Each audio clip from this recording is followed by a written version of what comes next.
Hello everyone, this is political science net achievers YouTube channel. आज की इस video में यकीन आप लोगों का स्वागत करते हैं। हम बात कर रहे हैं बहुत ही इंपॉर्टेंट क्वेश्चन जो कि इंडियन नेशनल मूवमेंट या एक फ्रीडम स्ट्रगल से जो रिलेटेड सारे क्वेश्चन हैं। ठीक है, इंडिया का जो कॉन्स्टिट्यूशनल डेवलपमेंट है, ठीक है, वो सारी चीज़ें इसमें इंक्लूड हो जाएंगी। और जितने भी महत्वपूर्ण क्वेश्चन आपके एग्ज़ाम में पूछे जाते हैं, ठीक है, उसी तरीके से सारे क्वेश्चन हम आपके साथ जो है डिटेल में डिस्कस करने वाले हैं ताकि आपको ये याद हो जाए। इस पे हम अलग अलग पार्ट्स में वीडियोस बना रहे हैं। ठीक है, हमारे पास ऑलमोस्ट 200 क्वेश्चन बनने वाले हैं जिसमें हम हर वीडियो में ऑलमोस्ट 50 क्वेश्चन डिस्कस करेंगे। अगर आपने अभी तक मेरा पहले वाला वीडियो नहीं देखा है इसी सीरीज़ का, तो डिस्क्रिप्शन में उसका लिंक दे दूंगा, आप एक बार उसको भी ज़रूर देखिए और आपकी अच्छी तैयारी उससे हो जाएगी, आई होप। ठीक है, तो अगर आप मेरे चैनल पर नए भी होंगे तो मेरे चैनल को सब्सक्राइब ज़रूर कर दीजिए और बेल आइकन को प्रेस कर दीजिए। तो चलिए ज़्यादा वक्त न लेते हुए हम शुरू करेंगे। जो लास्ट वीडियो में हमने जो लास्ट क्वेश्चन किया था, ठीक है, that was related with the Congress. ठीक है, कांग्रेस का जो सूरत सेशन हुआ था, ठीक है, जहाँ पे कांग्रेस का विभाजन भी हुआ था। ठीक है, तो देखिए 50 question was that there was a split between the moderate and extremist of Indian National Congress। Indian National Congress के जो लीडर्स थे, दो कैटेगरीज के लीडर थे, एक को मॉडरेट कहते थे, दूसरे को हम एक्सट्रीमिस्ट कहते थे, जो उग्रवादी तरह के लोग थे, जो शांति प्रिय साधनों में विश्वास नहीं रखते थे। ठीक है, तो यहाँ पे क्वेश्चन ये पूछा गया है कि किस साल एक्सट्रीमिस्ट और मॉडरेट्स में, ठीक है, स्प्लिट हुआ, विभाजन हो गया इंडियन नेशनल कांग्रेस के अंतर्गत। तो ये सूरत सेशन था। ठीक है, सूरत सेशन में जो है कांग्रेस के दो धड़े बन गए थे, एक उदारवादी और दूसरे उग्रवादी। ठीक है, नेक्स्ट जो क्वेश्चन है that is related with the same question that the Surat session of the Indian National Congress was held in the year. किस साल ये हुआ था सूरत सेशन, जहाँ पे क्या हुआ था, कांग्रेस जो दो दो गुटों में बंट गई थी। ये 1907 में गुजरात में। ठीक है, गुजरात के सूरत में 1907 में कांग्रेस का जो सेशन हुआ था, वहाँ पे जो इसके दो धड़े बन गए थे। ठीक है, और आप मुझे कमेंट करके बताइए कि गुजरात में जो सूरत सेशन हुआ था उस वक्त कांग्रेस की जो अध्यक्षता किसने की है। ठीक है, या इस सेशन की अध्यक्षता किसने की है, राइट। तो नेक्स्ट क्वेश्चन है, in which of the following years there was an outright struggle for control of Congress. Congress को कंट्रोल करने के लिए there was a outright struggle, ठीक है, बिटवीन किसके बीच में, मॉडरेट्स एंड एक्सट्रीमिस्ट्स। ठीक है, in the moderates, in which the moderates were victorious. ठीक है, जिसमें मॉडरेट्स जो है जीत गए थे। आप यूँ समझे कि मॉडरेट्स की बात या मॉडरेट्स का पलड़ा भारी था। ठीक है, तो ये हुआ था 1907 में ही सूरत सेशन में, जहाँ पे परिणाम क्या निकला कि कांग्रेस के दो धड़े बन गए, दो गुट बन गए, एक उग्रवादी और दूसरा उदारवादी का। ठीक है, नेक्स्ट क्वेश्चन ये है, बहुत इंपॉर्टेंट क्वेश्चन देखिए कि Bengal was partition under the rule of. Bengal जो है किसके रूल में जो है पार्टीशन बंगाल का हुआ है, जो बंगाल विभाजन हुआ है, कब हुआ, मुझे कमेंट करके बताइए। और उस वक्त जो भारत का वाइसराय कौन था, तो दैट वाज लॉर्ड कर्जन। ठीक है, लॉर्ड कर्जन के टाइम में जो बंगाल का विभाजन हुआ है। ठीक है, next question, the Britishers followed the policy of. ये तो बहुत ही बेसिक सा क्वेश्चन है, और देखिए क्वेश्चन किसी भी तरीके का हो लेकिन हमें पता होना चाहिए कि देखिए किस तरीके से चीज़ें पूछी जाती हैं। ठीक है, चाहे वो कितनी भी बेसिक चीज़ें हों। तो यहाँ पे देखिए अलग अलग तरह की ब्रिटिशर्स ने जो पॉलिसीज़ को फॉलो किया होगा। ठीक है, तो जिसमें जो डिवाइड एंड रूल का जो एक इनकी जो पॉलिसी थी भारत में, ठीक है, बांटो और शासन करो की, ये बहुत ही इम्पॉर्टेंट इन्होंने पॉलिसी अपनाई थी, जिसमें क्या करते थे, हिंदू मुस्लिम में या जातिवाद के नाम पे लोगों को बांटने का काम इन्होंने यहाँ पे किया है और भारत पर शासन इस हिसाब से किया, क्योंकि भारतीयों में जो है कहीं ना कहीं यूनिटी की बहुत कमी थी। उसका मेन रीज़न कि यहाँ का जो डाइवर्स कल्चर है, ठीक है, जो कल्चरल डाइवर्सिटी है कि विभिन्न कल्चर, विभिन्न रिलीजन, विभिन्न लैंग्वेजेस, विभिन्न कास्ट के लोग यहाँ पे रहते हैं। ठीक है, उस वजह से लोगों में यूनिटी बहुत कम देखने को मिलती है। तो ब्रिटिशर्स ने उसी चीज़ का फ़ायदा उठाते हुए भारतीयों में डिवाइड एंड रूल का जो है मेन एक यहाँ पे बीज बो दिया, आप यूँ कहें कि इन्होंने हिंदू मुस्लिम कर दिया। ठीक है, हिंदू हिंदू का, मुस्लिम मुस्लिम का। तो ऐसा करके इन्होंने जो भारत के ऊपर काफ़ी सालों तक शासन किया और भारत को उन्होंने लगभग 300 सालों तक इन्होंने भारत पर शासन किया, भारत का शोषण किया है। ठीक है, नेक्स्ट क्वेश्चन है that the political party which was found on the दिसंबर 30, 1906। तो कौन सी पॉलिटिकल पार्टी थी जो 30 दिसंबर 1906 को जो है फाउंड की गई है, तो that was Indian Muslim league. और ये क्वेश्चन बहुत बार पूछा जा चुका है प्रीवियस में भी, और बहुत ही इंपॉर्टेंट क्वेश्चन है। आपको कांग्रेस का तो पता ही होगा कि कांग्रेस कब बनी है, तो मैंने पिछले वीडियो में भी पढ़ाया। चलिए मुझे कमेंट में बताइए कि कांग्रेस कब कब बनी है। ठीक है, कांग्रेस की स्थापना कब हुई है। तो उसी हिसाब से यहाँ पे मुस्लिम लीग का तो आपको पता चल ही रहा है कि दिसंबर 30 1906 में।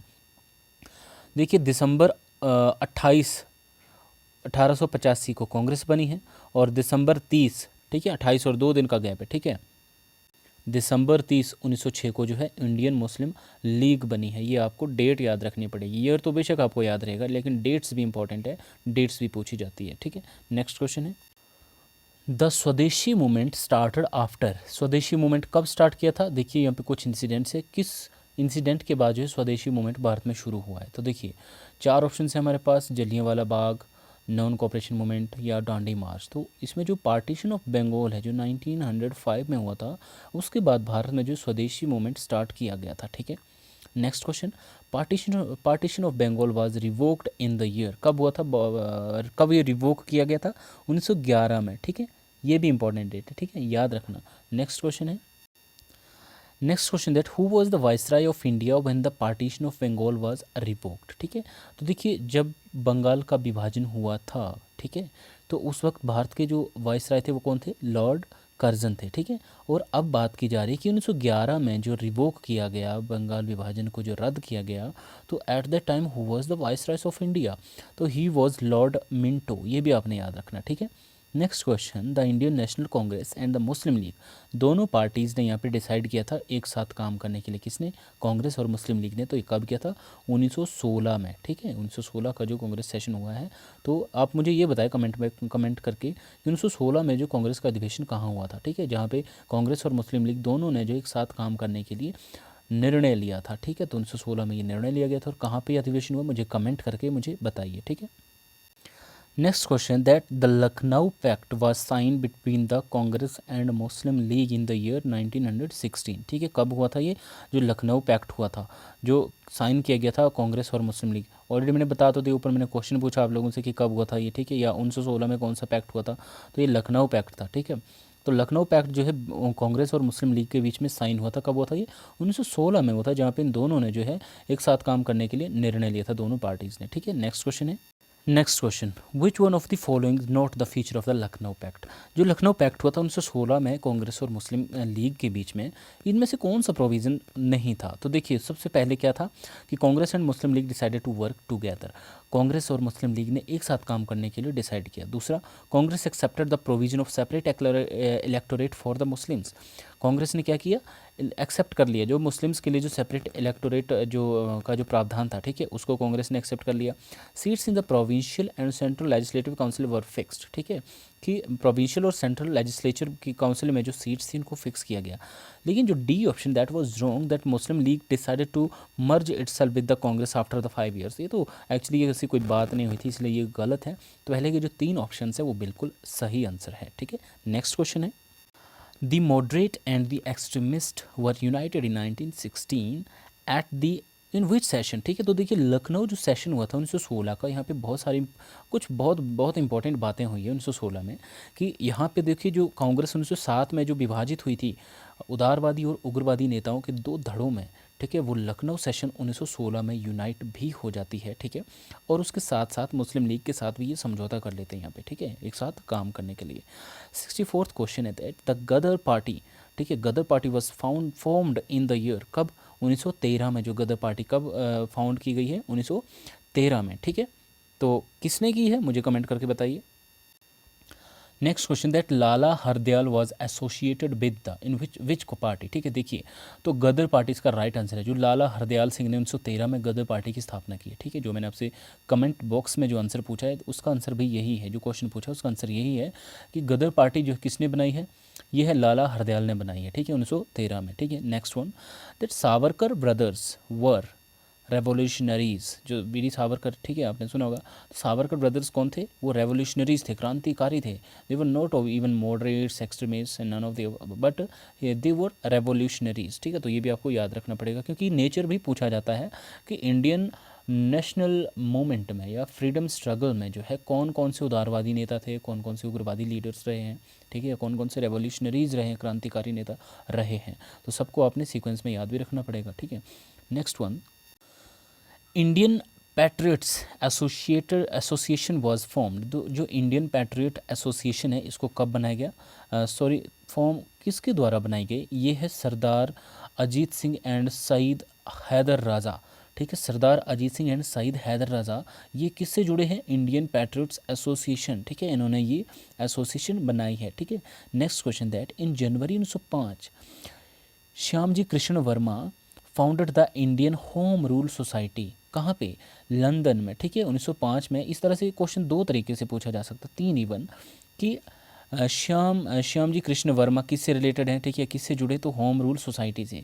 कहाँ पे ये फाउंड की गई थी, लंदन में। ठीक है, कब की गई थी, 1905 में। तो 1905 की दो घटनाएं आपको याद रखनी पड़ेगी, एक तो बंगाल विभाजन और दूसरा श्याम कृष्ण वर्मा जी के द्वारा होम रूल सोसाइटी की स्थापना लंदन में जो हुई है। ठीक है, next one, who out of the following was a revolutionary. अब देखिए इनमें से यहाँ भी पूछा गया कि इसमें से रेवोल्यूशनरी कौन है, क्रांतिकारी कौन थे, तो ऑल ऑफ द अबव, जिसमें बटुकेश्वर दत्त, भगत सिंह और चंद्रशेखर आज़ाद ये तीनों जो है रेवोल्यूशनरी भारत के जो स्वतंत्रता सेनानी रहे हैं। ठीक है, next one, that who threw bomb at Lord Hardinge, ये कौन है, इनका नाम हार्डिंगे। ठीक है, हार्डिंग, लॉर्ड हार्डिंग।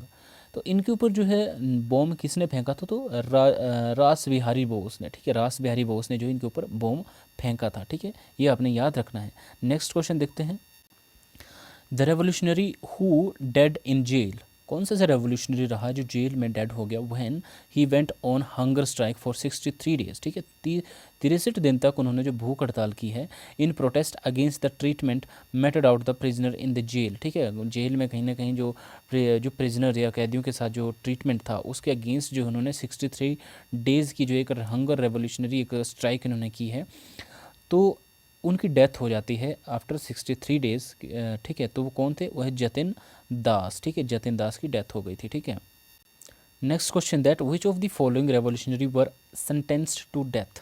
ठीक है, तो देखिए इसमें भगत सिंह, सुखदेव और राजगुरु, इन तीनों को जो है डेथ पेनल्टी दी गई है या इनको जो है फांसी की सज़ा दी गई थी। ठीक है, तो ये तीनों नाम आपने याद रखने हैं। ठीक है, नेक्स्ट हम देखते हैं, Bhagat Singh and his companion were hanged in the year, कब उनको फांसी दी गई थी, भगत सिंह और उनके साथियों को, कौन कौन थे उनके साथी, सुखदेव और राजगुरु जी। ठीक है, तो उनको फांसी कब दी गई थी, ये 1931 को दी गई थी। और मुझे कमेंट करके बताइए कि कौन सी डेट थी वो, और साल तो आपको पता चल गया 1931 में, तो डेट कौन सी थी वो। ठीक है, तो मुझे कमेंट में बताइए कि किस दिन जो है इनको जो फांसी दी गई है। ठीक है, next one, that Indian writer who is looked upon as the instigator of the ideas of revolutionary insurrection in Bengal is, कौन थे ये बंकिम चंद्र चटर्जी थे। ठीक है, कहाँ से थे, बंगाल से। इन्होंने आनंद मठ भी लिखी है और इसके साथ साथ इन्होंने वंदे मातरम भी इन्होंने लिखा। इसका क्रेडिट भी किसको दिया जाता है, बंकिम चंद्र चटर्जी को। ठीक है, नेक्स्ट हम देखते हैं, which of the following was tried in Kakori conspiracy case and hanged. ठीक है, तो देखिए काकोरी कॉन्स्पिरेसी जो कॉन्स्पिरेसी जो केस हुआ था, आप मुझे कमेंट में बताइएगा कि ये कब हुआ है। ठीक है, ये केस, और राम प्रसाद बिस्मिल इसके साथ जुड़े हैं। ठीक है, इसकी लीडरशिप किसने की थी, जो काकोरी कांड हुआ है। ठीक है, ये राम प्रसाद बिस्मिल इससे जुड़े हुए थे। ठीक है, नेक्स्ट क्वेश्चन देखते हैं, the leader of the Kanpur conspiracy, एक होगा काकोरी कॉन्स्पिरेंसी, अब कानपुर कॉन्स्पिरेंसी आती है। ठीक है, केस जो 1924 का केस है, कौन कौन इसमें इंक्लूड थे, तो तीनों थे, ये नलिन गुप्ता थे, शंकत उस्मानी थे और मुजफ्फर अहमद थे। ये तीनों जो है कानपुर कॉन्स्पिरेसी से जुड़े हुए हैं। ठीक है, नेक्स्ट क्वेश्चन देखते हैं, नेक्स्ट क्वेश्चन लाला लाजपत राय के बारे में। ठीक है, the lion of Punjab dead as a result of injuries suffered by him in a lathi charge. ठीक है, लाठी चार्ज हुआ होता है अंग्रेजों के द्वारा, जिसमें जो है वो इंजर्ड हो जाते हैं लाला लाजपत राय एक प्रोटेस्ट के दौरान। ठीक है, जहाँ पे उनके ऊपर लाठी चार्ज होता है। ठीक है, and lathi charge while he was leading a huge procession to protest against the. ठीक है, तो अगेंस्ट किसके अगेंस्ट था, ये था arrival of Simon Commission in Lahore. देखो लाहौर में जो साइमन कमीशन आया था, ये जो इंडिया में जो साइमन कमीशन आया था, ठीक है, तो इसके अगेंस्ट जो है एक प्रोटेस्ट चलाया गया था, जिसमें जो है शेर पंजाब जिनको उपाधि दी गई है लाला लाजपत राय जी को। तो लाला लाजपत राय जो है एक उग्रवादी नेता रहे हैं, उग्रवादी लीडर रहे हैं इंडियन फ्रीडम स्ट्रगल में, उनकी डेथ हो जाती है लाठी चार्ज के दौरान, ठीक है, काफ़ी इंजरी हो गई थी उनको। और ये पूछा गया कि किसके अगेंस्ट वो यहाँ पे प्रोटेस्ट कर रहे थे, that was arrival of Simon Commission in Lahore, ठीक है। तो ये इंपॉर्टेंट क्वेश्चन है। तो आगे हम क्वेश्चन देखते हैं, बट उससे पहले आपको बता दूं, अगर आपको वीडियो अच्छा लग रहा है प्लीज़ तो आप वीडियो को लाइक कीजिए और कमेंट और शेयर ज़रूर कर दीजिए गाइज, क्योंकि मैं कोशिश कर रहा हूँ कि कम टाइम में, क्योंकि अभी हमारा भी खुद का एग्ज़ाम चले हुए हैं, काफ़ी इंपॉर्टेंट एग्ज़ाम्स हैं हमारे और बिजी शेड्यूल चल रहा है, तो सोचा आप लोगों के लिए वीडियोज़ रेगुलर डालते रहें, थोड़ा थोड़ा करके ही बेशक, लेकिन आगे जैसे ही हम फ्री होते हैं तो उसके बाद हम बिल्कुल रेगुलरली आपके लिए काम निकालते रहेंगे। तो अभी एक एक दो दो दिन का गैप बीच में पड़ ही रहा है, उसके लिए सॉरी, लेकिन ये भी बहुत है, ठीक है। तो नेक्स्ट हम क्वेश्चन देखते हैं। Who made the famous declaration on August 20 1917, ठीक है, 20 अगस्त 1917 को famous declaration on the future policy of British government regarding India. तो किसने ये मिस्टर मॉन्टेग्यू, ठीक है, मिस्टर मॉन्टेग्यू ने जो है फेमस डिक्लेरेशन दी है 20 अगस्त 1917 को, ठीक है, किस कॉन्टेक्स्ट में, future policy of British government regarding India, ठीक है, इंडिया के रिगार्डिंग में जो फ्यूचर पॉलिसी ब्रिटिश गवर्नमेंट की रहेगी उसके अंतर्गत जो फेमस डिक्लेरेशन जो दी है उनका नाम है मिस्टर मॉन्टेग्यू। और मिस्टर मॉन्टेग्यू चेम्स, इन्होंने रिपोर्ट दी थी एक्चुअली 1917 में, ठीक है, जिसका भारतीयों ने विरोध भी किया था। तो उसके बाद जो है जो आपका गवर्नमेंट ऑफ इंडिया एक्ट आता है 1919, ठीक है, तो वो कहीं ना कहीं रिपोर्ट का रिज़ल्ट होता है, जो रिपोर्ट आती है मॉन्टेग्यू चेम्सफोर्ड रिपोर्ट आती है, ठीक है, 1917 की, उसके परिणाम स्वरूप जो गवर्नमेंट ऑफ इंडिया एक्ट 1919 आया था, ठीक है। नेक्स्ट क्वेश्चन देखते हैं। हु वॉज मिस्टर मॉन्टेग्यू, ठीक है, मॉन्टेग्यू, तो देखिए mister Montagu he was the secretary of state for India. तो secretary of state for India कौन था, तो ब्रिटिश पार्लियामेंट का एक मेंबर होता था, जो इंडिया के लिए एक पोस्ट जो है कहीं ना कहीं इन्होंने शुरू की थी 1858 के बाद, ठीक है। तो एट दैट टाइम इन 1919 जब गवर्नमेंट ऑफ इंडिया एक्ट आता है तो उस वक्त जो है मिस्टर मॉन्टेग्यू ये जो secretary of state for India थे, और लॉर्ड चेम्सफोर्ड वो जो है इंडिया के वाइसराय थे, ठीक है। नेक्स्ट क्वेश्चन देखते हैं। According to the Montagu declaration the policy of British government was, क्या पॉलिसी थी, ठीक है, अकॉर्डिंग टू मॉन्टेग्यू डिक्लेरेशन, ठीक है, मॉन्टेग्यू डिक्लेरेशन के अकॉर्डिंग जो है ब्रिटिश गवर्नमेंट की पॉलिसी क्या थी, actually that of increasing association of Indians, ठीक है, in the administration and gradual development of self government. कहीं ना कहीं जो एडमिनिस्ट्रेशन में इंडियंस की एसोसिएशन को बढ़ाने की यहाँ पे बात की गई थी, ठीक है, इंडियंस के लिए कहीं ना कहीं इसमें सीट्स की कहीं ना कहीं ज़्यादा प्रावधान किया गया, और जो सेल्फ गवर्नमेंट, ठीक है, कहीं ना कहीं ग्रेजुअल डेवलपमेंट के लिए सेल्फ गवर्नमेंट के लिए सेल्फ गवर्नमेंट इंस्टीट्यूशंस में जो है कहीं ना कहीं इंडियंस की भागीदारिता को बढ़ाने की इसमें बात की गई है, ठीक है, with due to progressive realisation of responsible government in India, ठीक है, कहीं ना कहीं भारत में एक रिस्पॉन्सिबल गवर्नमेंट को क्रिएट करने के लिए, एक प्रोग्रेसिव रियलाइजेशन के लिए, ठीक है, कहीं ना कहीं भारतीयों की संख्या को बढ़ाने की बात की गई थी। और integral part of British empire, ठीक है, in India as an integral part of in British empire. तो दैट वाज मॉन्टेग्यू डिक्लेरेशन, उसका परिणाम क्या निकला कि भारतीयों की संख्या को बढ़ाने की बात की गई, ठीक है, भारतीयों की एसोसिएशन को जो है एडमिनिस्ट्रेशन में बढ़ाने की बात की गई है, ठीक है। नेक्स्ट वन देखते हैं।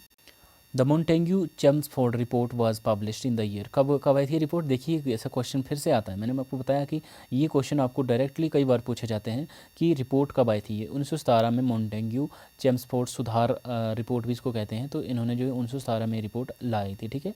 Now during the war of 1940 to 18, ठीक है, देखिए 1914 से 18 के बीच में क्या था कि विश्व युद्ध भी चला हुआ था।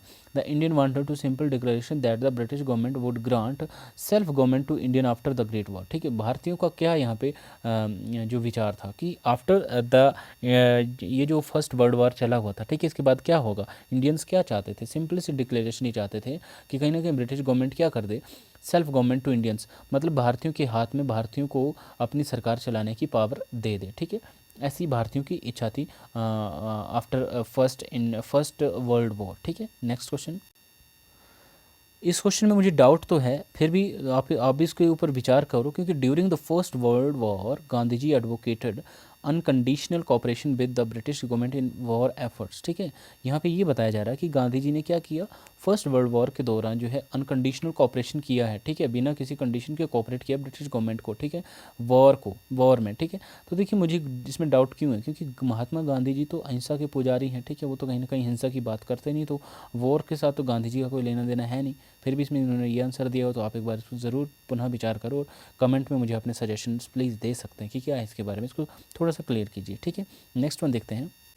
As a recognition of his service in the First World War, the British government awarded the Kesari Hind medal to किसको? महात्मा गांधी को। क्या ये सही है? आप ये भी देखिए कि केसरी हिंद जो मेडल है क्या वो महात्मा गांधी जी को वाकई में दिया गया है? किस लिए?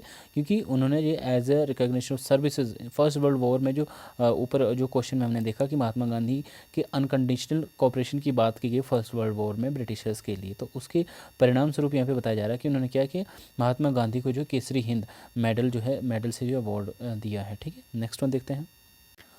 महात्मा Gandhi return to India from South Africa. इन कब आए थे साउथ अफ्रीका के लिए महात्मा गांधी? ये 1914 में आए थे। और कमेंट में बताएं कि गए कब थे ये साउथ अफ्रीका, ठीक है, और किस केस में गए थे। जो भी आपके पास इसके बारे में इन्फॉर्मेशन प्लीज़ मुझे कमेंट करके बताइए, क्योंकि इससे आपको अपनी नॉलेज अपडेट होगी। ठीक है, तो कब आए थे वापस? ही 1914 में आए थे। And the political Guru of Mahatma Gandhi was, Mahatma Gandhi के जो राजनीतिक गुरु थे वो कौन थे? वो गोपाल कृष्ण गोखले थे। ठीक है, Gopal Krishna Gokhale was political teacher, political Guru of Mahatma Gandhi. ठीक है, नेक्स्ट क्वेश्चन।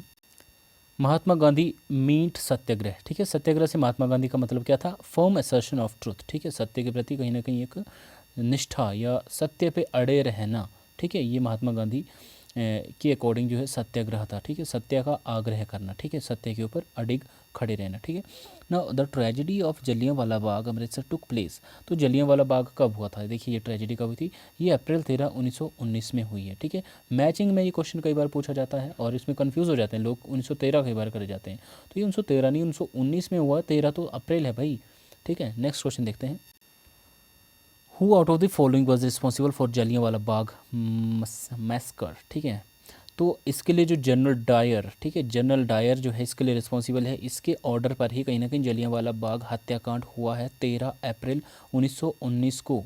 ठीक है, तो इसके परिणामस्वरूप बहुत सारे जो सैकड़ों लोगों की वहाँ पे जान गई है। ठीक है, in the Jallianwala Bagh massacre which took place on April 30, 1919, कितना क्या हुआ था? कितने लोग मरे थे? 370 पर्सन वर किल्ड एंड 1137 बाउंडर्ड। ठीक है, तो देखिए कितना भारी नुकसान देखने को मिला है जलियांवाला बाग के अंतर्गत। ठीक है, नेक्स्ट हम देखते हैं। Rabindranath Tagore renounced his knighthood as a protest. Rabindranath Tagore ने रिनाउंस किया his knighthood as a protest against, किस चीज़ के अगेंस्ट इन्होंने प्रोटेस्ट किया था? The Jallianwala Bagh massacre. ठीक है, क्या इसको कैसे प्रोनाउंस करेंगे यार? तो जो जलियांवाला बाग हत्याकांड है। ठीक है, next one that Rowlatt act was passed on, कब पास हुआ था रॉलेट एक्ट? ये मार्च 17, 1919 को हुआ है भाई। मार्च 17, 1919 को जो रॉलेट एक्ट पास हुआ था। और आप मुझे कमेंट करके बताओ कि रॉलेट एक्ट था क्या, या इसमें जो किस चीज़ के बारे में बात की गई। ठीक है, next question. Rowlatt act gave the bureaucracy the power to. देखिए यहाँ पे आ गया प्रोविज़न जिसकी मैं बात कर रहा था कि रॉलेट एक्ट क्या है। रॉलेट एक्ट जो है किस चीज़ के बारे में बात करता है? Put anybody they wish to preventive detention without trial for long as they like. ठीक है, देखिए रॉलेट एक्ट के दौरान क्या हुआ था कि ब्रिटिशर्स ने ये पावर कहीं ना कहीं ले ली अपने पास कि वो किसी को भी बिना बिना किसी पूछताछ के वो जो है अंदर कर सकते थे, जेल में डाल सकते थे। ठीक है, नेक्स्ट क्वेश्चन है। द खिलाफत मूवमेंट वॉज स्टैंड बाय, किसके द्वारा जो है ये खिलाफत मूवमेंट था? ये अली ब्रदर्स मोहम्मद अली एंड शौकत अली। ठीक है, ये जो अली ब्रदर्स मोहम्मद अली एंड शौकत अली, इनका नाम किससे जुड़ा हुआ? द खिलाफत मूवमेंट से। ठीक है, द खिलाफत मूवमेंट वाज स्टार्टेड बाय, किसके द्वारा खिलाफत मूवमेंट स्टार्ट किया गया था? अली ब्रदर्स के द्वारा। ठीक है, मोहम्मद अली एंड शौकत अली, इन दो लोगों के द्वारा जो है खिलाफत मूवमेंट जो है स्टार्ट किया गया था। ठीक है, नेक्स्ट क्वेश्चन है। The non cooperation movement was started by Mahatma Gandhi in the year, कब शुरू किया गया था? ये 1920 में महात्मा गांधी ने जो असहयोग आंदोलन शुरू किया था, नॉन कोऑपरेशन मूवमेंट। ठीक है, तो नेक्स्ट और लास्ट क्वेश्चन देखते हैं आज की इस वीडियो को, क्योंकि वीडियो काफ़ी लंबा हो जाएगा, इसलिए हम इसको अलग अलग पार्ट्स में वीडियोज़ को बना रहे हैं, जिसमें लगभग हम 50-50 क्वेश्चन डिस्कस कर रहे हैं। ठीक है, the programme of non cooperation was adopted in 1920 by the Indian National Congress at its Nagpur session. ठीक है, तो जो नॉन कोऑपरेशन मूवमेंट है कब शुरू किया गया था? 1920 में, किसके द्वारा? महात्मा गांधी की ने। और किस सेशन में जो शुरू किया गया था? ये नागपुर सेशन में, जो कांग्रेस का जो नागपुर सेशन है वहाँ पे महात्मा गांधी जी के द्वारा या कांग्रेस के द्वारा इस मूवमेंट को जो है कहीं ना कहीं अडॉप्ट किया गया, इसको स्टार्ट किया गया। और आप मुझे कमेंट में ये बताइएगा कि नागपुर सेशन के दौरान जो है कांग्रेस के अध्यक्ष कौन थे? ठीक है, ये आपके लिए क्वेश्चन है, कमेंट बॉक्स में मुझे इसका रिप्लाई कीजिए। तो इस हिसाब से हम आज की इस वीडियो को ख़त्म करने की कोशिश करते हैं, क्योंकि फिर वीडियो काफ़ी लंबा हो जाता है, आप लोग बोर होते हैं। और मुझे प्लीज़ कमेंट में मुझे आंसर करा करो जो भी मैंने क्वेश्चन पूछे हैं। इससे आपकी एक कहीं ना कहीं नॉलेज की भी पता चलेगी, आपको अपने बारे में पता चलेगा कि आपको क्या चीज़ें आती हैं क्या नहीं आती हैं। वीडियो अगर आपको अच्छा लगता है तो प्लीज़ वीडियो को लाइक कीजिए, कमेंट और शेयर ज़रूर कीजिए, और अपने दोस्तों के साथ शेयर कीजिए, ठीक है। और मिलते हैं हम नेक्स्ट वीडियो में, तब तक जय हिंद।